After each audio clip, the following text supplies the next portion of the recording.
Je me suis mis derrière lui pendant qu'il dormait, j'ai mis mon couteau sous sa gorge et j'ai attrapé ses cheveux en lui tirant la tête en arrière et je lui ai tranché la gorge de part en part de toute la force que je pouvais. Du sang a giclé, il y en avait partout. J'ai jeté le couteau par terre et je me suis assise sur le bord du lit.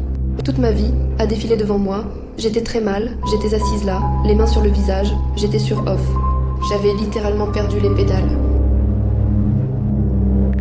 J'ai transporté 10 kilos de cocaïne dans mon vagin et j'ai voulu passer la frontière.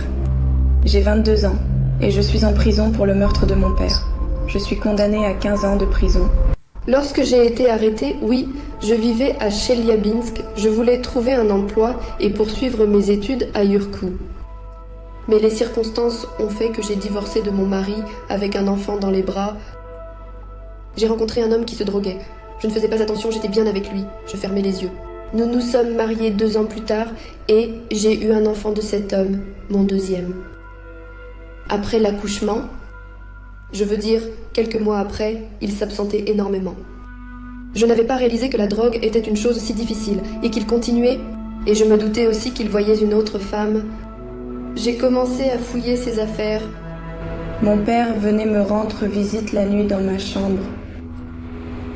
Lors de mes 6 ans, il a commencé à venir. Ça a commencé quand il me racontait une histoire. Il se trouve que j'avais besoin d'argent. Alors je suis allée voir une connaissance qui m'avait parlé de gagner 8 000 $ en faisant rentrer de la cocaïne. J'étais dans la merde à cette époque. J'ai donc accepté de faire ça. Je l'ai fait une première fois et ça a fonctionné parfaitement.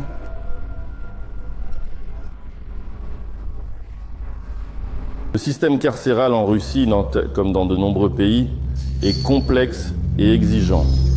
Notre objectif principal est de réhabiliter ces femmes, de les aider à réintégrer la société une fois leur peine purgée. La vie en prison peut être difficile, surtout pour ces femmes qui sont souvent séparées de leur famille et de leurs proches. C'est pourquoi nous offrons des programmes de réadaptation, de formation professionnelle et d'éducation pour les aider à se reconstruire et à se préparer à une vie meilleure à l'extérieur. Mais soyons clairs, la sécurité reste notre priorité absolue. Nous sommes fermes mais justes, assurant que les règles et les réglementations sont respectées pour le bien-être de tous les détenus et du personnel. En fouillant son téléphone, j'ai vu qu'il voyait une autre femme. Je l'ai suivi un jour et j'ai vu qu'il allait dans un appartement. Mon doute se confirmait. Je suis rentrée à la maison et j'étais très énervée. Je me suis dit, il se drogue, il couche avec d'autres femmes. J'avais perdu la confiance. Je ne lui en ai pas parlé et j'étais devenue très distante avec lui. J'étais perdue. J'avais gagné 8 000 $. Je ne travaillais pas à cette époque et l'argent se dépensait très vite. J'avais un enfant en bas âge. J'ai donc reproduit la chose. Ils m'ont fait une fouille et n'en croyaient pas leurs yeux quand ils ont vu que j'avais 10 kilos.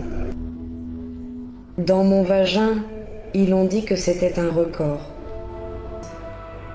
Il me raconte une histoire et en même temps, il fait comme si sa main était un animal qui court sur mon corps pour animer l'histoire. C'était un petit lapin et le lapin s'arrêtait souvent entre mes jambes. Au début, je ne comprenais pas.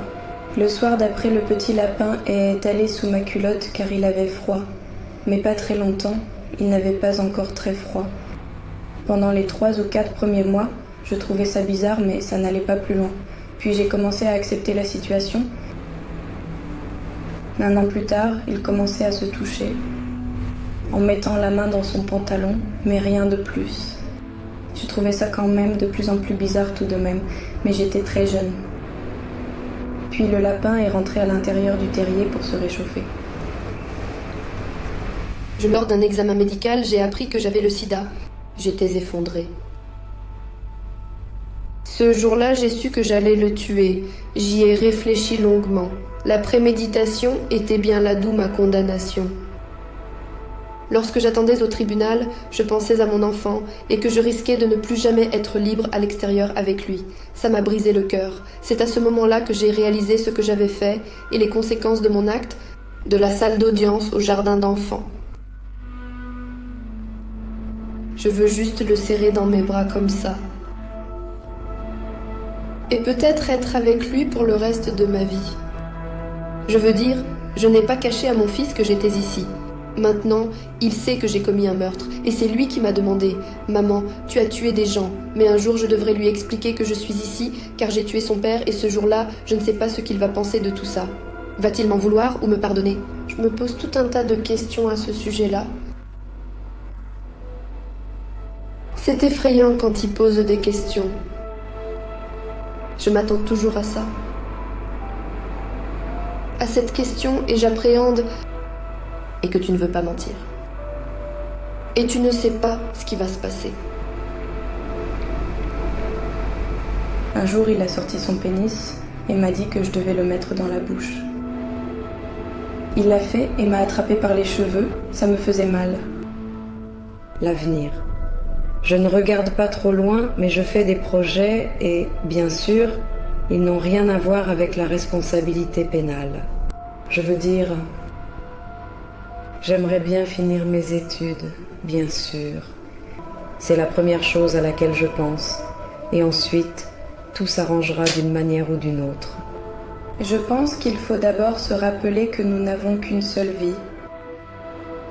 Et il faut la vivre de manière à ne pas regretter plus tard d'avoir perdu les meilleures années de sa vie dans la colonie et d'avoir causé tant de peine à ses proches. Je suppose que commettre un meurtre vaut pas la peine d'être emprisonné.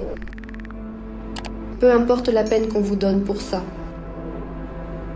Parce que vous perdez tout ce que vous avez vécu. Et tout ce que vous auriez vécu, c'est fini. Perpétuité, la prison à vie, quoi. Personne ne veut finir ici. Honnêtement, personne. Ça n'en vaut pas la peine. Cela ne vaut pas la peine de perdre la liberté de communiquer avec ses parents, ses enfants, si quelqu'un en a. Cela n'en vaut pas la peine. Vous êtes assis ici, vous regardez le temps, et vous vous rendez compte que toute votre jeunesse, toute votre vie, c'est ici. Ici, où vous êtes entouré de personnes que vous n'auriez jamais rencontrées ou croisées à l'extérieur.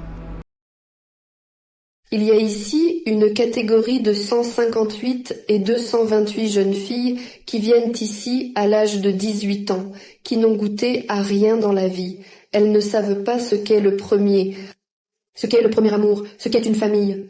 Les enfants, et elles ont des mandats très longs, 15, 10 ans. Ils en sortent donc épuisés et dépourvus de sens.